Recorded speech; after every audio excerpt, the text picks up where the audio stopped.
My name is Genevieve, and I am 31 years old. I was standing outside my own house with nothing but the clothes on my back. My husband had just changed the locks while I was at the grocery store.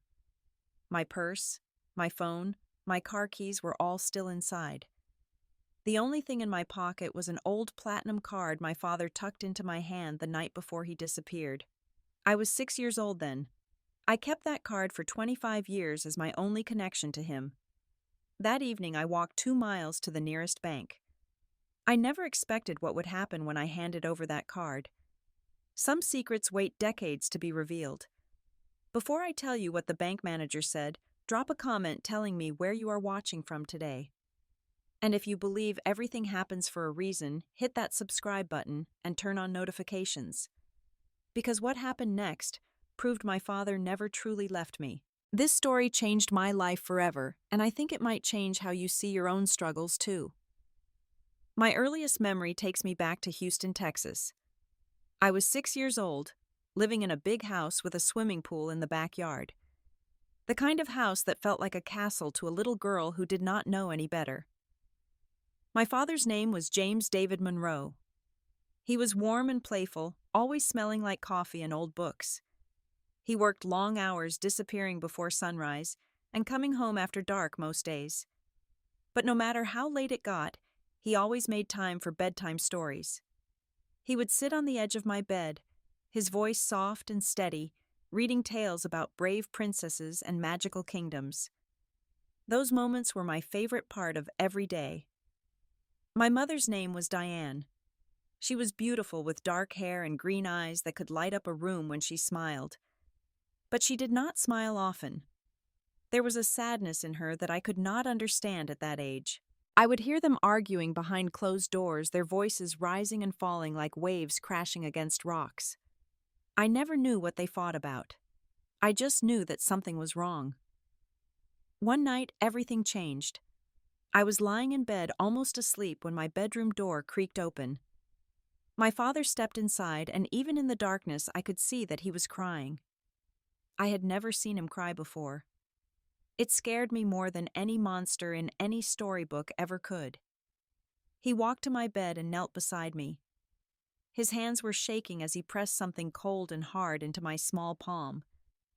It was a platinum card heavier than I expected, with strange numbers embossed on the surface. "Keep this hidden, sweetheart," he whispered, his voice breaking. "Never tell anyone about it.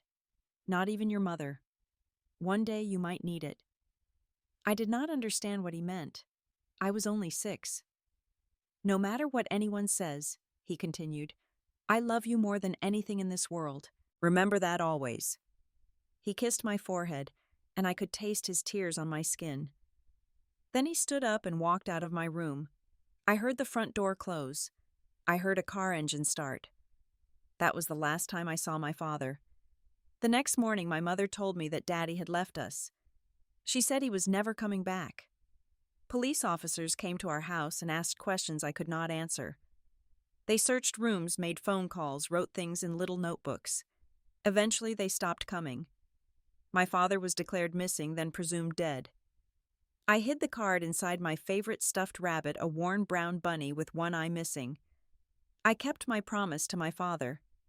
I never told anyone about it. 2 years after my father disappeared, my mother remarried. Her new husband was a man named Victor Stanton. He was a real estate developer with slicked back hair and a smile that never reached his eyes. To everyone outside our home, Victor was charming and successful, but inside our walls he was cold and calculating. I was 8 years old when Victor became my stepfather, and from the very first day, something about him made my skin crawl. He never raised his hand to me. He never even raised his voice. But there was a way he looked at me sometimes, like I was a puzzle he was trying to solve. Like I had something he wanted. Victor convinced my mother to sell the big house. "Too many memories," he said. We moved to a smaller place in San Antonio, then an even smaller apartment after that. Money always seemed tight, even though Victor talked constantly about his business deals and investments. I did not understand finances at that age, but I understood that we kept losing things. The nice furniture, the family car. my mother's jewelry piece by piece. I learned later, much later, that Victor was spending through my mother's inheritance like water through a sieve. He controlled every dollar, gave my mother an allowance like she was a child, and made all the decisions about our lives. My mother, who had once been vibrant and strong, became a shadow of herself. She stopped arguing. She stopped fighting. She just existed. Victor barely acknowledged me. He called me the kid, like I did not have a name. But every once in a while he would ask me strange questions. "Did your daddy ever talk about secret accounts?" he asked one evening when I was 10 years old. We were alone in the kitchen and his eyes were sharp and focused. "Did he ever give you anything special, something to hide?" My heart pounded in my chest. The platinum card was hidden in my room, tucked inside the stuffed rabbit that sat on my shelf. But something told me to lie. Something told me to protect my father's secret. "No," I said, keeping my voice steady. "He never gave me anything." Victor stared at me for a long moment. Then he smiled that cold smile of his and walked away. I never mentioned the card. Not once. Not ever. When I was 15 years old, my mother got sick. The doctors said it was cancer, advanced and aggressive. Victor handled everything: the hospital visits, the treatment decisions, the medications. He kept me at a distance, telling me I was too young to understand, too emotional to be helpful. My mother died when I was 17.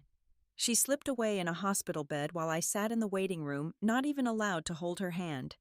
Victor came out with dry eyes and told me she was gone. He did not wait long after that. "You are almost 18, he said the day after her funeral. "I am not your father. Never was. It is time for you to grow up and take care of yourself." 2 weeks later, I moved out of his house with one suitcase and $63 to my name. I never saw Victor Stanton again. I worked 2 jobs to survive. Waitress at a diner during the day, night clerk at a motel after dark. I put myself through community college, then transferred to a state university on scholarships and loans. I studied hospitality management because I dreamed of owning a bed and breakfast someday, a warm and welcoming place where people could feel safe and loved. The platinum card went everywhere with me. It lived in my wallet, then my jewelry box, always hidden, but always close. Sometimes late at night I would hold it and cry, remembering my father's face, his voice, the way he said he loved me. I tried to use the card once when I was 19 and desperate for grocery money. I slid it into an ATM and held my breath.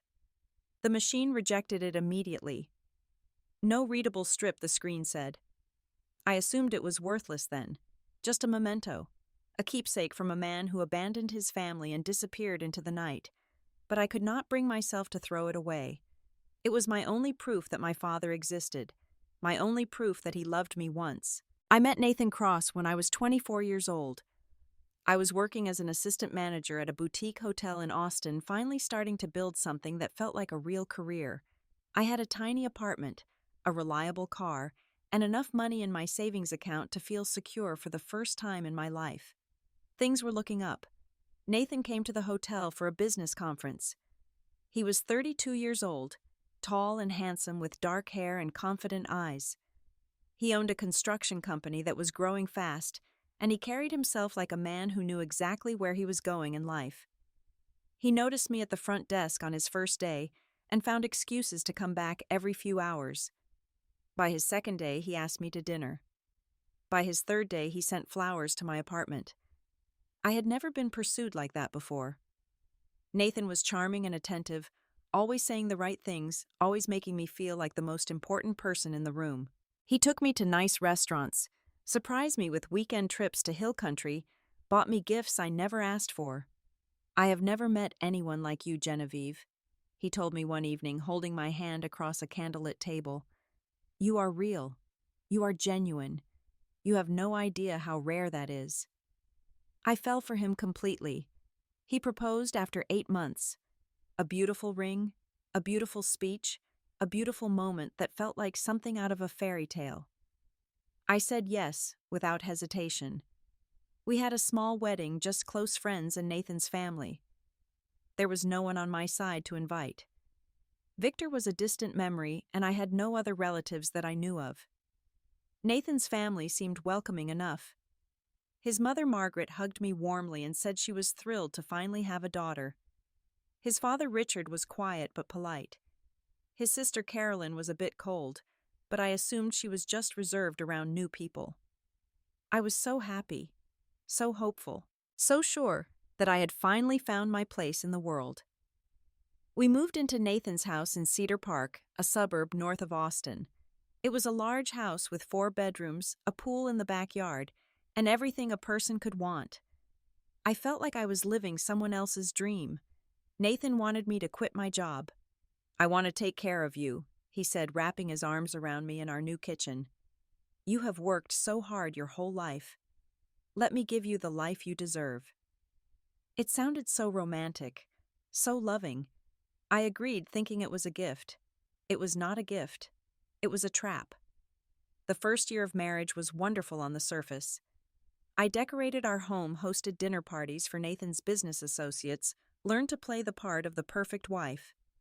But small things started to bother me. Nathan asked a lot of questions about my spending. He wanted to know where every dollar went, even though we had more than enough money. The second year, the questions became criticisms. Why did I need a $40 haircut when I could cut it myself? Why did I buy name-brand groceries when store brand was just as good? I started to feel guilty about every purchase, even necessities. The third year, Nathan started questioning my friendships. Why did my old college roommate keep calling? Why did I need to see people from my past when I had everything I needed at home? One by one, my connections faded. I stopped reaching out because it was easier than explaining myself. The fourth year, I caught Nathan texting another woman. The messages were flirtatious, filled with inside jokes and winking emojis. My hands shook as I confronted him. He denied everything. He called me paranoid, insecure, crazy. I apologized for accusing him. I actually apologized. That is how twisted things had become. The fifth year of my marriage started in autumn. The leaves were changing colors, and I thought maybe our relationship could change too. Maybe we could find our way back to the love we had in the beginning. I came home early from running errands one afternoon.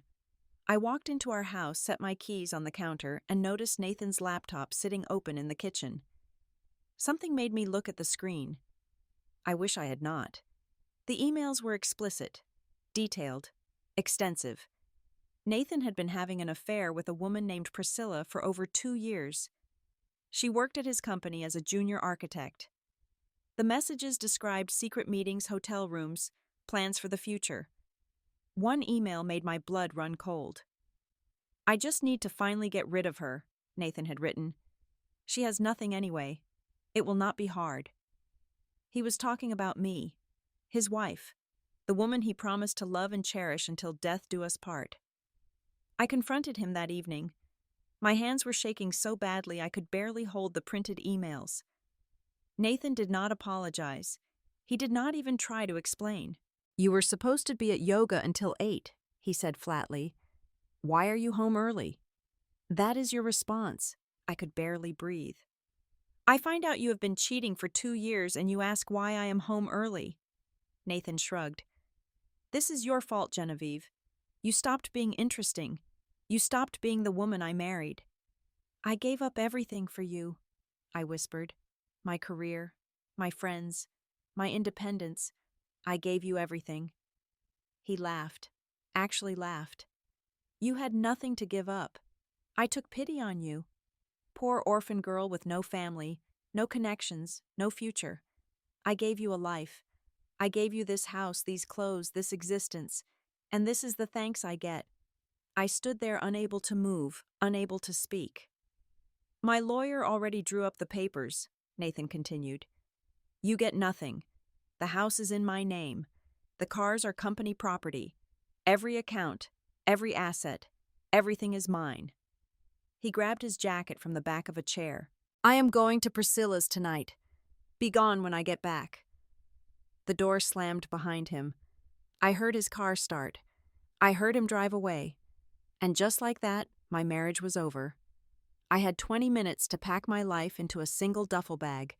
20 minutes to grab clothes, toiletries, my jewelry box, anything that mattered. My hands moved on autopilot while my mind screamed questions I could not answer. Where would I go? What would I do? How did I let this happen? I reached for my phone to call someone, anyone, and realized with sickening clarity that I had no one to call. Nathan had slowly, systematically cut me off from everyone who might have helped me. My old friends had stopped reaching out years ago. I had no family. I had nothing. My phone. My phone was on Nathan's plan.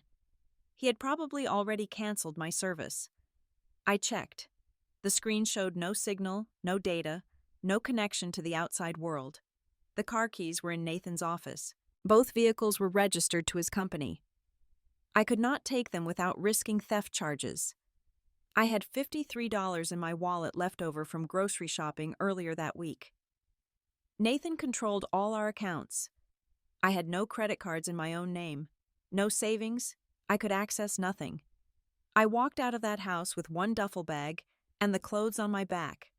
It was October in Texas. The evening air was cool and the sun was already sinking toward the horizon. I started walking toward the nearest bus stop about a mile away, trying to figure out what came next. A women's shelter. That was probably my only option. But the thought of walking into a shelter admitting that I had let myself become so completely dependent on a man who never loved me filled me with shame so deep I could barely breathe. How did I end up here? How did I repeat my mother's exact mistake? Victor controlled my mother. Nathan controlled me. Different men. Same pattern, same ending. I sat down on a bus stop bench as darkness fell around me.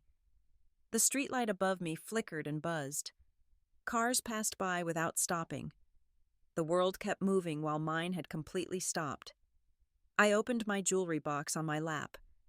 There was not much inside. A string of fake pearls my mother gave me for my 16th birthday. A watch that had stopped working years ago. A few pairs of earrings that Nathan bought during our first year together back when he still pretended to care. And there, tucked into the velvet lining where it had lived for years, was the platinum card. I pulled it out and studied it under the flickering streetlight. No bank name, no logo I recognized, just a stylized tree with deep roots. Numbers embossed on the surface faded, but still visible. My father's voice echoed in my memory. One day when you truly need it. Well, if there was ever a day I truly needed help, this was it. I looked up and noticed a bank across the street. Meridian Trust Bank. It was a large building with marble columns and elegant windows. The lights were still on inside, warm and golden against the darkening sky. What did I have to lose? Either the card worked somehow or it did not. Either it meant something or it was just a worthless memento from a man who abandoned me. At the very least, I would be inside somewhere warm for a few minutes. I picked up my duffel bag and crossed the street. The bank's interior was even more elegant than the outside suggested. Dark wood paneling covered the walls. Crystal chandeliers hung from the ceiling. The floors were polished marble that reflected my disheveled appearance like a mirror. This was clearly a bank for wealthy clients. The kind of people who wore designer suits and drove expensive cars. The kind of people I was not. A security guard near the door eyed me with obvious suspicion. I could only imagine what I looked like. Windblown hair, red eyes from crying, carrying a duffel bag like a homeless person. Which I realized with a jolt was exactly what I was now. Homeless, penniless, worthless. I approached the service counter anyway. A young man stood behind the polished wood surface. He was blonde, professionally dressed with a name tag that read Bradley. His smile was thin and unwelcoming.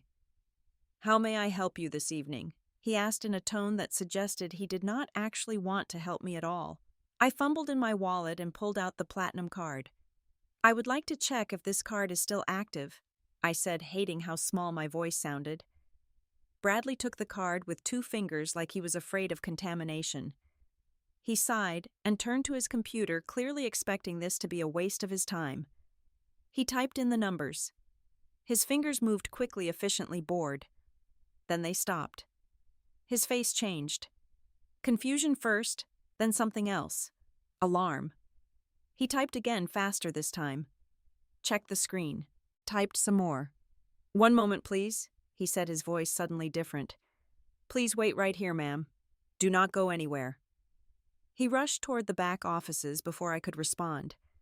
The security guard moved closer to where I stood. My heart pounded against my ribs. Was the card stolen? Was my father a criminal? Was I about to be arrested for something I did not even understand? 10 minutes passed. Then 15. It felt like hours. Finally, a door opened in the back of the bank. A woman emerged. She was in her late 50s with silver hair styled in an elegant bun. Her suit was expensive, her pearls real. She moved with the confidence of someone who had spent decades in positions of power. But her face was ashen. Her eyes were wide with shock. Behind her came Bradley and another security guard. The woman walked directly toward me. She studied my face like she was seeing a ghost. "Oh my God," she breathed. "You look exactly like him." "Excuse me," I managed to say. "Like who?" The woman extended her hand. It was trembling slightly. "I am Catherine Wells, Senior Vice President of this branch." She swallowed hard. "I worked with your father for 12 years. I watched him build this card system myself."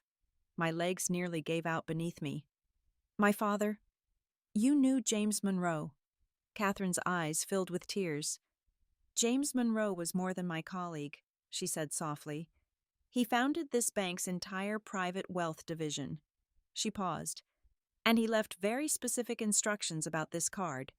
Catherine turned to the security guard. "Clear the lobby. Lock the doors. This is a private matter." Then she looked back at me, her voice gentle but urgent. "Ma'am, please follow me." Catherine led me to a private elevator I had not noticed before. It was hidden behind a panel of dark wood separate from the main floors. We rode up in silence. My mind was racing too fast to form words. Questions tumbled over each other, fighting for attention. The elevator doors opened to an executive suite unlike anything I had ever seen. Rich carpets cushioned our steps. Oil paintings hung on the walls in gilded frames. The atmosphere was hushed and reverent like a cathedral for money. We passed portraits of distinguished men and women, serious faces in expensive clothes, the kind of people who shaped industries and built empires. Then I saw it, a portrait that stopped me in my tracks. The man in the painting was young and handsome, wearing a dark suit with a subtle smile on his face. His eyes were warm and kind, even captured in oil and canvas. I knew those eyes. I had dreamed about them for 25 years. The brass plate beneath the portrait read, "James D. Monroe, Founding Partner, Private Client Division, 1985 to 1999. My father." "He really worked here," I whispered, reaching out to touch the frame. Catherine nodded. "He did not just work here. He built this." She led me to a corner office with floor-to-ceiling windows overlooking the Austin skyline. The city lights sparkled below us like earthbound stars. "Please sit," Catherine said, gesturing to a leather chair. "There is much you do not know, and much that should have been explained to you long ago." She poured water from a crystal decanter and handed me a glass. Then she settled into the chair across from me, her expression heavy with decades of kept secrets. "James Monroe was a financial genius," she began. "One of the most brilliant minds I have ever encountered." She told me about his past, how he grew up poor in West Texas, the son of oil field workers who barely made ends meet, how he earned a scholarship to Rice University through pure determination and raw intelligence, how he went on to Harvard Business School and graduated at the top of his class. "He started at Meridian Trust in 1981, Catherine continued. Just a junior analyst, then young and hungry. But by 1985, he had created something revolutionary, a private wealth management program that no one had ever seen before. My father's specialty, she explained, was helping families protect their assets across generations. He understood money in ways that most people could not comprehend. He could look at a financial landscape and see paths that were invisible to everyone else. By 1990, James was a full partner, Catherine said. He ran the entire private client division. By 1998, his personal net worth exceeded $38 million. $38 million. My father was worth $38 million. And my mother told me he left us with nothing. But James had a weakness, Catherine said quietly. His wife, Diane. She explained that my mother came from money from old Houston society that valued appearances above all else. Diane expected a certain lifestyle, certain luxuries, certain social standing. She resented my father's long hours, his dedication to work, his focus on building something lasting. They argued constantly about his priorities, Catherine said. Your mother wanted him to quit, to enjoy his wealth while he was still young. But James kept working. He was building a legacy. He was building it for you. My throat tightened. I could not speak. James also had an enemy, Catherine continued. A man named Victor Stanton. My stepfather. The man who controlled my mother after my father disappeared. The man who threw me out when I was 17. Victor was a real estate developer who worked with some of our clients. He wanted access to client lists, insider information, things that James refused to provide. He was too ethical, too protective of the people who trusted him. Catherine's face darkened. So Victor started pursuing your mother instead. An affair. My mother was having an affair with Victor before my father even disappeared. I suspected it, Catherine admitted. Others did too. But James refused to believe it. He loved your mother too much to see what was happening right in front of him. I thought about all the arguments I heard through closed doors, all the sadness in my mother's eyes, all the secrets that swirled around my childhood like fog. In 1999, Catherine said,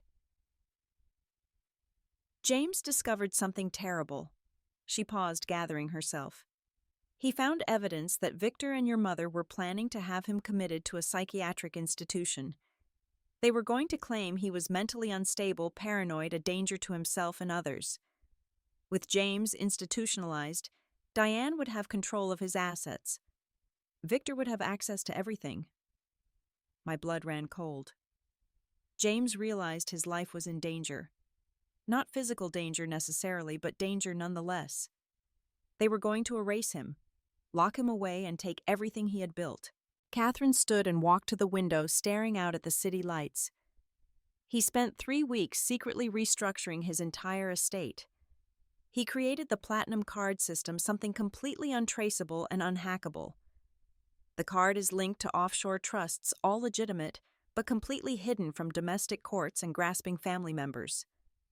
She turned back to face me. He left instructions with me and a few other trusted colleagues. The night he vanished, he came to your room. He gave you the card. He said goodbye. What happened after that? I asked, my voice breaking. Where did he go? Catherine shook her head slowly. We never knew exactly. His car was found abandoned near the Mexican border a week later. No body, no evidence of violence, no trace of where he went. The police said he abandoned us, I whispered. My mother said he left because he did not love us anymore. Your mother lied, Catherine said firmly. Victor lied. They controlled the narrative because they controlled everything else. But they never found the real money.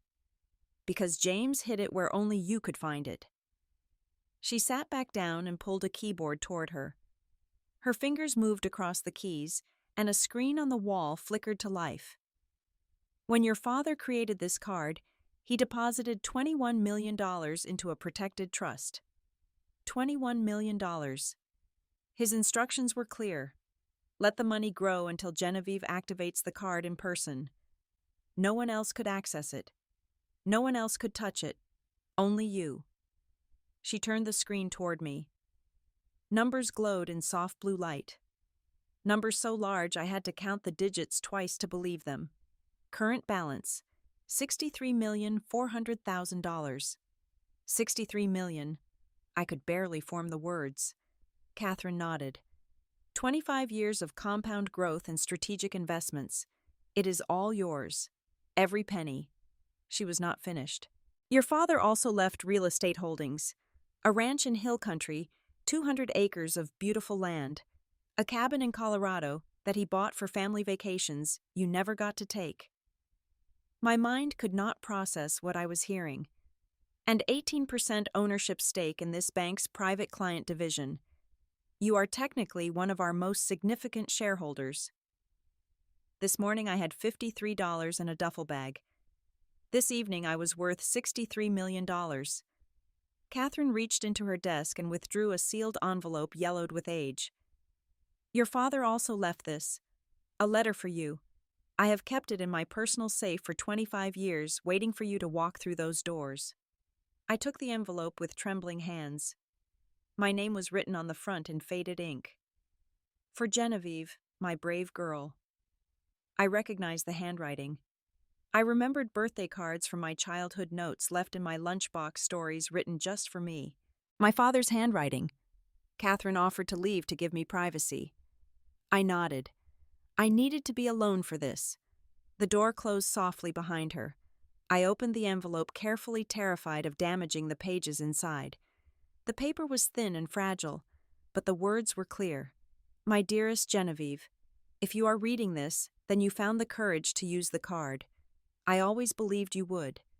You have my stubbornness, my determination. By now, Catherine has told you about the money. I hope it brings you freedom. But there is something more important I need you to know. I did not abandon you. I would never, ever abandon you. Leaving you that night was the hardest thing I've ever done, but I was fighting enemies I could not beat by staying. Your mother was not always cold. When I met her, she was warm and bright. But somewhere along the way, she changed. Or maybe I just did not see who she really was. Victor Stanton poisoned her against me, promised her a life I could not give, because I was too busy building our future. I do not know what happened to me after I left. As I write this, I am about to disappear into the unknown. Maybe I will survive and find a way back. Maybe I will not. But I refuse to let them have you. I refuse to let them have what I built for you. The money is yours. The properties are yours. But more importantly, your life is yours. Never let anyone make you feel small. Never let anyone convince you that you are worthless. You are my daughter, and you are extraordinary. I watched you sleep that last night, and I saw the woman you would become. Strong, kind, resilient. Whatever storms you face, you will survive them, because that is who you are. Live boldly, my sweetheart. Love carefully. Trust your instincts, and know that wherever I am proud of you. Forever your father, James. I read the letter 4 times. By the end, I was sobbing so hard I could barely see the words. 25 years of believing I was abandoned. 25 years of feeling worthless, unwanted, unloved. All of it was lies. All of it was manipulation. My father loved me. He protected me. He spent his final weeks making sure I would be taken care of, even if he could not be there to see it. I clutched the letter to my chest and cried until I had no tears left. When Catherine returned an hour later, I had washed my face and gathered myself. What do I need to do? I asked, my voice steady now. To access everything. To claim what is mine. Catherine smiled warmly.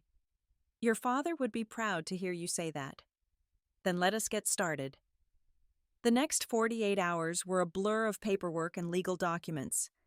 Catherine connected me with Meridian Trust's top legal team. The lead attorney was a man named Harrison Fletcher, 55 years old with silver temples, and the focused intensity of someone who spent decades winning battles in courtrooms. Harrison reviewed my situation with growing interest. Your husband threw you out claiming you have no assets, he summarized. All marital property is in his name. He expects you to disappear quietly. That is exactly what he expects, I confirmed. Harrison leaned back in his chair. Texas is a community property state. You may be entitled to half of all marital assets regardless of whose name they are in. But with your current resources, we can do much more. He explained that we could investigate Nathan Cross's business thoroughly. Men who treated their wives like property, he said, often had other secrets worth uncovering. I do not want revenge, I told him. I just want what is fair. Harrison smiled. Fair is exactly what we will get. And if he has skeletons in his closet, they will surface. Within 2 days, my life was unrecognizable. I moved into a temporary luxury apartment in downtown Austin. I took my first hot shower in days and stood under the water for nearly an hour, letting the heat wash away the fear and desperation of the past week. I bought new clothes. Nothing extravagant, just clean and professional. Things that fit properly and made me feel like a person again. I got my hair done at a real salon. I opened bank accounts in my own name. I got a new phone that no one could cancel without my permission. When I looked in the mirror, I barely recognized myself. Not because of the clothes or the hair. Those were just surfaces. It was my eyes. They looked different. Alive. Determined. Powerful. The invisible woman was becoming visible. Harrison's team went to work investigating Nathan Cross's construction company. Within 2 weeks, they uncovered disturbing patterns that made my stomach turn.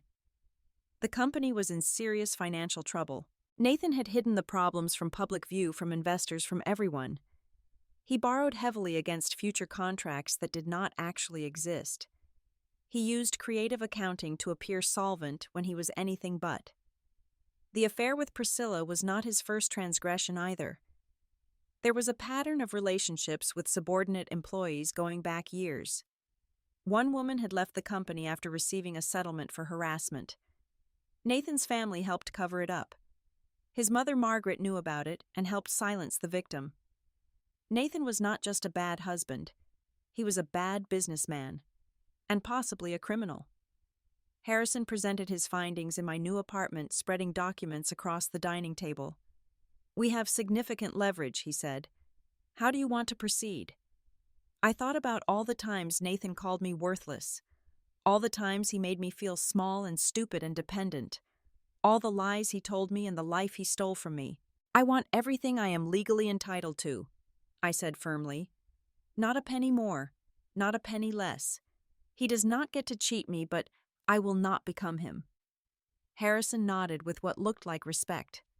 "We will file papers tomorrow." While the legal battle took shape, I took time to explore my inheritance. The Hill Country Ranch was about 90 minutes from Austin, outside a small town called Fredericksburg. 200 acres of rolling hills, oak trees, and wildflowers that stretched to the horizon.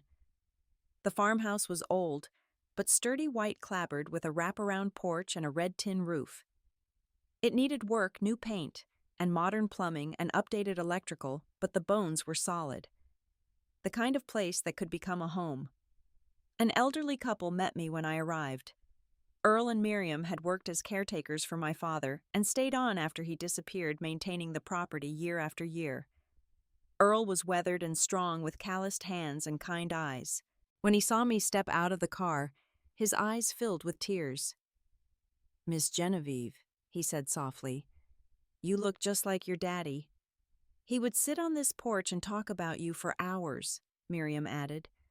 "Said one day you would come home. We never stopped believing." They showed me around the property. The barn where my father kept horses. The fishing pond where he planned to teach me to swim. The oak tree where he carved our initials when I was just a baby. Everything he built was for me. Everything he planned was for us. And I never knew. In his old office, I found a journal in the desk drawer. My father's handwriting filled the pages with his thoughts from his final year. Entries about loving me, worrying about my future plans he made to ensure I would be protected no matter what happened. The last entry was dated the night before he disappeared. "I do not know what tomorrow holds. But I know Genevieve will be okay. She has my blood, my spirit. Wherever life takes her, she will find her way home." I decided then and there, this ranch would be my home. I would renovate it, honor my father's memory, and create the life he dreamed for me. The life I deserved. 3 weeks after I found the card, Nathan received a certified letter at his office. Divorce papers. Asset disclosure demands. Notice that his company's financial records were being reviewed by forensic accountants. I was not in the room when he opened it, but I can imagine his face. The shock. The confusion. the dawning realization that his disposable wife was not as disposable as he thought. He panicked. He called his lawyer. His lawyer called Harrison. "Who is representing Genevieve Cross?" the lawyer demanded. "She has no resources for this kind of litigation." "Ms. Monroe has substantial resources," Harrison replied coolly. "Perhaps your client should reconsider his position." Nathan tried calling me repeatedly. I did not answer. He left voicemail after voicemail, each one more desperate than the last. "Genevieve, what is this? Where are you? We can talk about this like adults. Call me back." "This is ridiculous. You are bluffing somehow. You do not have money for lawyers. My mother knows people. Do not do anything stupid." I saved every voicemail as evidence. A week later, Nathan's mother Margaret contacted Harrison directly. She demanded a meeting to resolve this quietly, as she put it. Harrison agreed, and I insisted on attending. The meeting took place at Meridian Trust headquarters in a conference room on the executive floor. Margaret arrived in full wealthy matron mode, designer suit, pearls, and icy smile that did not reach her eyes. She sat across from me without even acknowledging my presence. "This is a misunderstanding," she said to Harrison, as if I were not in the room. "Genevieve is a lovely girl, but she does not understand finances. We will give her a reasonable settlement, and she can move on with her life." "What did you have in mind?" Harrison asked pleasantly. $20,000, and she signs a non-disclosure agreement." Harrison almost laughed. "20,000. He opened a folder and spread documents across the table. "Mrs. Cross, your son's company is leveraged to the point of collapse. He has hidden assets, falsified documents, and harassed employees who were afraid to speak up. My client has evidence that could result in criminal referrals to federal prosecutors." Margaret's face went pale. "Considering all of that, we are prepared to settle for 50% of marital assets. That is approximately $1.2 million. Margaret turned to me for the first time, her eyes blazing with contempt. "You ungrateful little gold digger. My son rescued you from nothing, and this is how you repay him." I met her gaze steadily. I was not afraid of her anymore. "Your son controlled me for 5 years. He cheated on me, lied to me, isolated me from everyone who cared about me, and then threw me out with nothing." I leaned forward slightly. "I am not a gold digger, Margaret. I am an heiress. My father left me $63 million and a significant ownership stake in this very bank." I gestured at the elegant conference room around us. "I do not need Nathan's money, but I refuse to let him cheat me out of what is rightfully mine." Margaret's jaw dropped. She looked at Harrison, then back at me, clearly struggling to process this information. "That is impossible. You are an orphan. Your mother was a nobody. Your father abandoned you." "Another lie your son told you," I said calmly. "My father was James Monroe, founding partner of Meridian Trust's private client division. This building was built with his vision. So I suggest you be very careful how you speak to me while you are sitting in my bank." The settlement was signed 2 weeks later. Nathan looked terrible at the final meeting. He had lost weight and dark circles shadowed his eyes. Priscilla had left him the moment she learned about my inheritance. She had no interest in a failing man with mounting legal problems. "I never knew about your father," Nathan said as he signed the papers. "You never told me." "You never asked," I replied. "You were not interested in who I was, only in who you could make me become." He was silent for a moment. "I did love you, in the beginning." "Maybe you did," I acknowledged. "But love does not look like control. It does not look like isolation or affairs or cruelty. You taught me something valuable, Nathan. You taught me that I can survive anything, including you."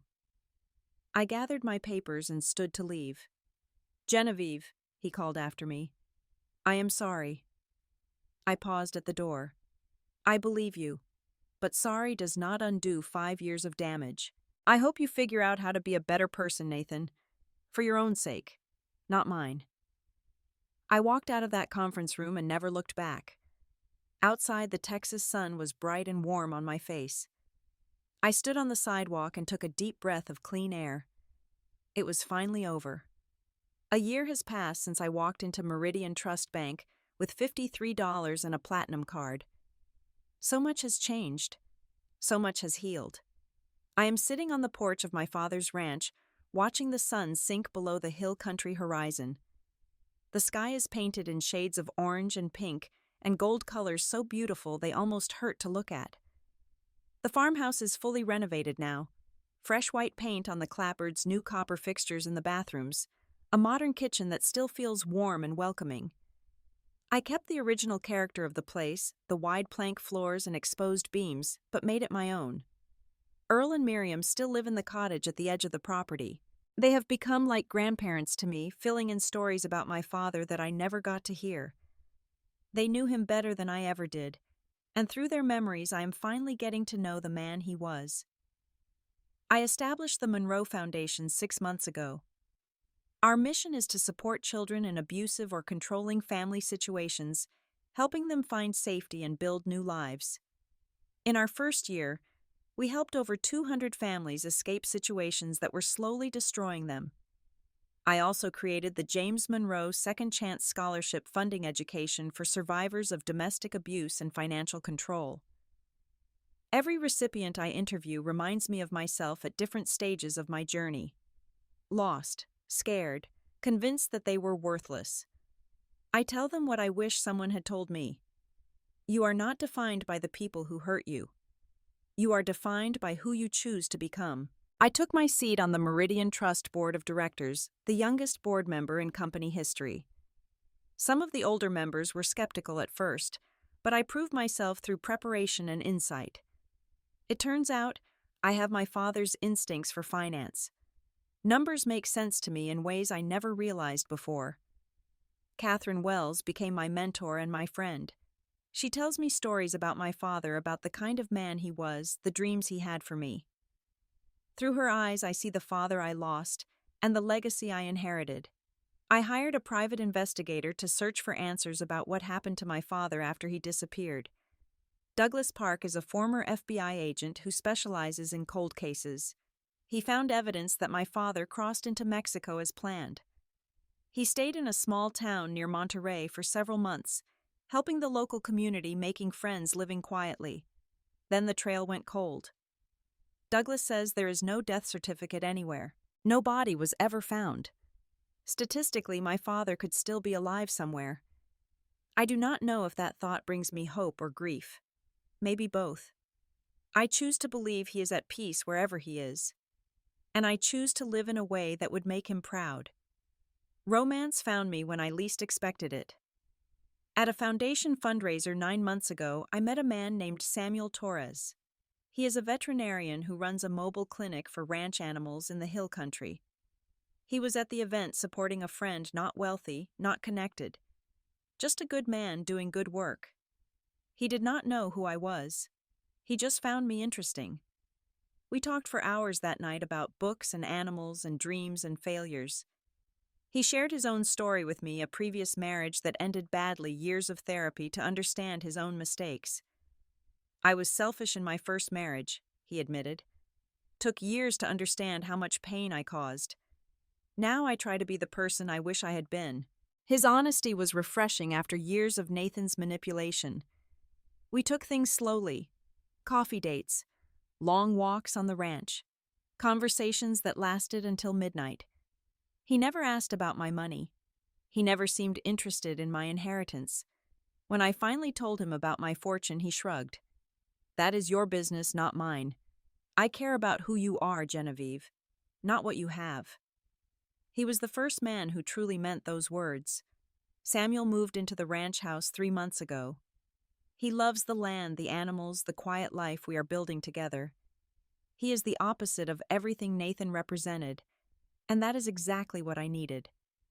I still think about Nathan sometimes, not with anger or bitterness, but with something closer to pity. Last I heard, his company collapsed completely. Investors sued him for fraud.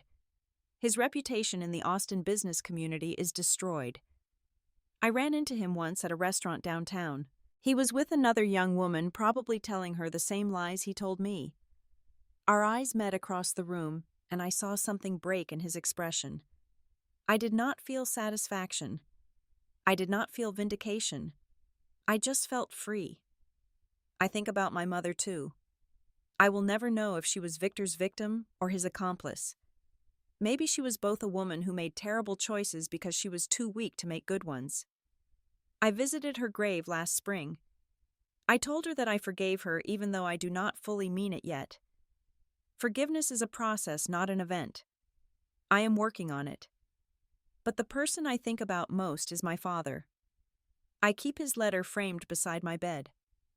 I read it whenever I need strength, whenever I doubt myself, whenever the old voices try to convince me I am worthless. He prepared for me even though he could not be there. He loved me across time and distance and possibly death itself. That kind of love does not disappear. It waits patient and steady until the moment you need it most. Samuel calls from inside the house that dinner is ready. I hear laughter and music through the open windows. This is my life now, a life I could not have imagined a year ago. I walked into that bank with $53 and a father's old card. I walked out with $63 million and the truth about who I am. But the real inheritance was not money. It was knowing that I was always worth saving, always worth protecting, always worth loving. If you are watching this and feeling lost, feeling worthless, feeling like no one cares whether you survive or disappear, I want you to hear me. Someone may have already prepared a blessing you have not discovered yet, a door you have not opened, a card you have not used. Sometimes rock bottom is just the foundation for something extraordinary. You are stronger than you know. You are more valuable than anyone has told you. And your story is not over yet. Now I want to ask you something. Have you ever discovered a family secret that changed everything you believed about your past? Or have you ever escaped a situation where someone tried to convince you that you were worthless? Drop your story in the comments below. I read every single one, and your words might be exactly what someone else needs to hear today. If this story touched you, please hit that like button. If you want more stories about second chances and unexpected blessings, subscribe and turn on notifications so you do not miss what comes next. And please share this with someone who might need to hear it. You never know whose life might change because you click that share button. Thank you for spending this time with me. Thank you for believing in second chances.